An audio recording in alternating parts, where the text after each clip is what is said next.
नमस्कार friends, destination IAS के YouTube platform पर आपका स्वागत है।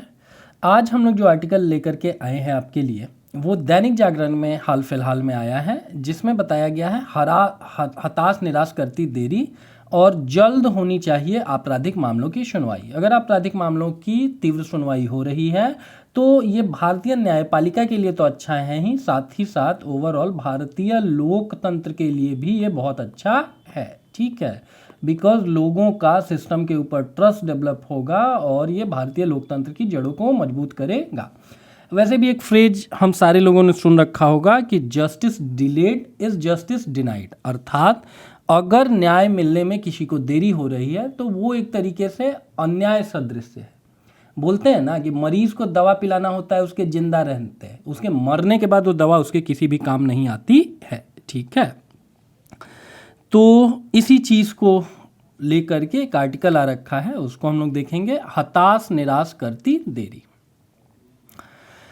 लिखा हुआ है कि इस समय संसद में दागी कहे जाने वाले सांसदों की संख्या 250 से अधिक है और इनमें से लगभग 170 ऐसे लोग हैं जिनके खिलाफ गंभीर आपराधिक मामले चल रहे हैं। मतलब 1/3 लोगों के खिलाफ गंभीर आपराधिक मामले चल रहे हैं।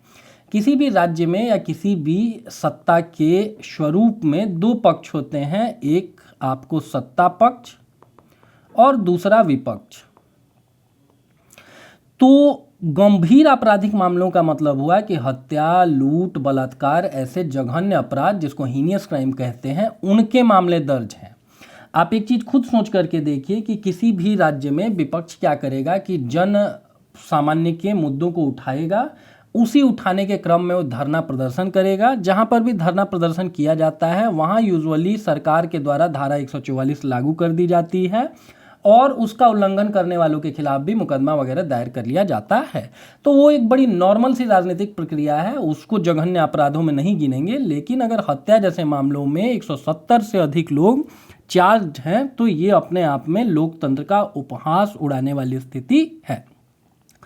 और अब तो गंभीर आपराधिक मामलों में जेल में बंद लोगों को चुनाव प्रचार के लिए जमानत देने का सिलसिला भी कायम हो गया है। ये दिल्ली चुनाव का रेफरेंस दिया गया है, जिसमें 2 लोगों को चुनाव प्रचार के लिए आपको जमानत दिया गया। 2 उनके ऊपर हीनियस क्राइम्स के लिए चार्जेस थे और एक व्यक्ति के ऊपर तो राष्ट्रीय सुरक्षा कानून के भी उल्लंघन का आरोप था। ठीक है, अब होता क्या है कि अगर राजनीति में आपको क्रिमिनल लोग एंटर कर रहे होंगे तो इसके कारण आपको लोकतंत्र कमज़ोर होता है। इसके अतिरिक्त न्याय व्यवस्था पर असर पड़ता है। ये हमारा जो आर्टिकल 14 है इक्वलिटी बिफोर लॉ, उसका उल्लंघन करता है।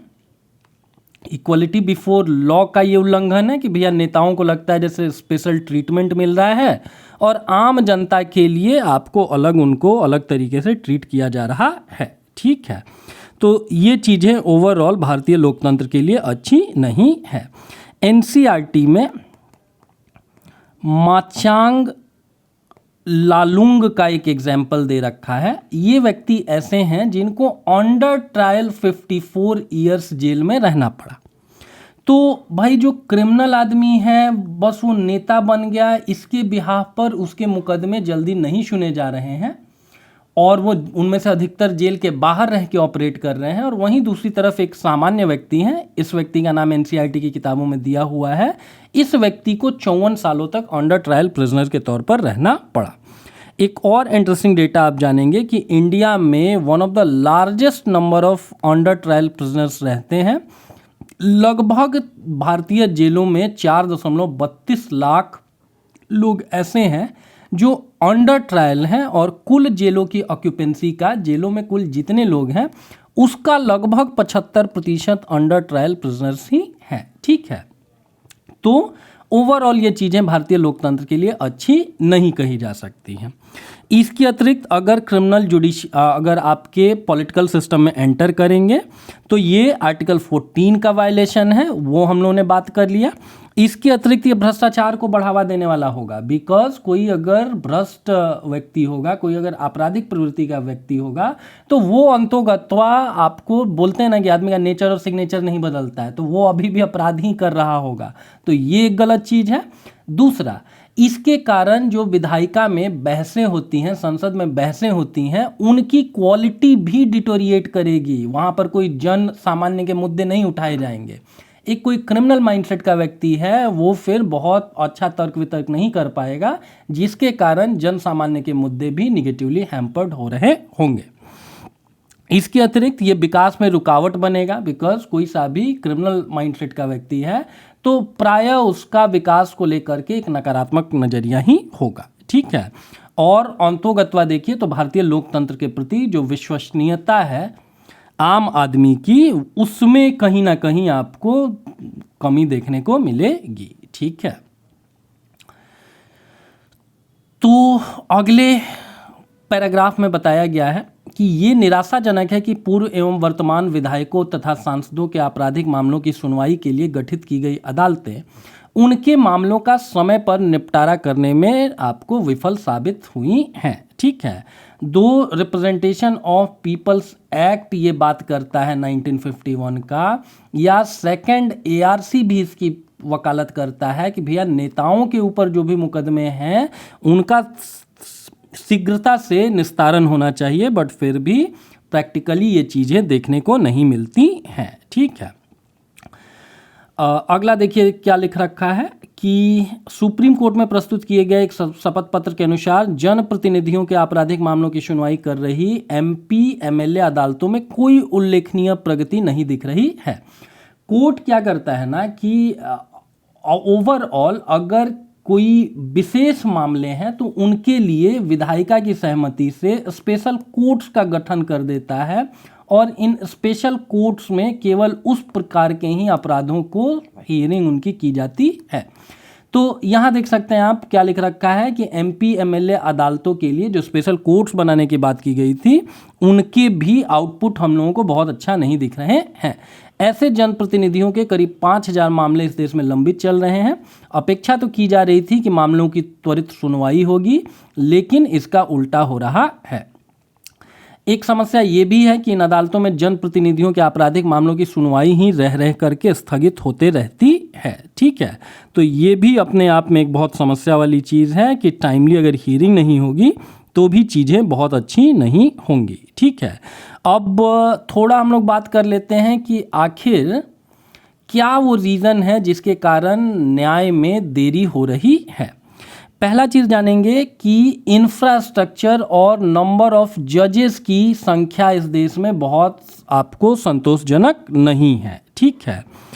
जैसे इंडिया में हर 10 लाख की आबादी पर मात्र आपको 19 जज हैं, जबकि यही रशिया में हर 10 लाख की आबादी पर 467 जजेस हैं। राइट।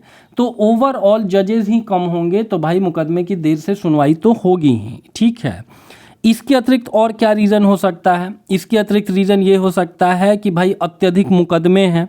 आप लोगों को पता ही होगा कि इस देश में लगभग 4.8 करोड़ केसेस पेंडिंग हैं। अब आप सोचिए कि कितनी बड़ी मात्रा है। इसके संपूर्ण निस्तारण में बोला जाता है कि भैया यहाँ से कम 250 साल लग रहे होंगे। ठीक है। तो अगर हर जगह डिले हो रहा है तो नेताओं के मामले में डिले हो रहा हो तो ये कोई बड़ी बात नहीं है।